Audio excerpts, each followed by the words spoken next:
Hello guys, welcome back to the channel. On today's video, I'm going to show you how to find a mirror feature in Capcut. So a mirror feature or effect will allow you to mirror your video or photos in Capcut, and if you can't find it, you can just follow these steps that I'm about to show you. So to find the mirror effect, you can just click on the video and then swipe on the toolbar at the bottom until you find the edit option.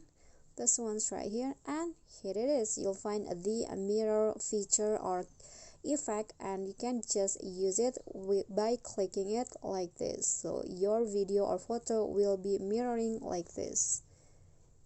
Okay, so that is how you can find a mirror feature in Capcut. I hope this video is helpful to you.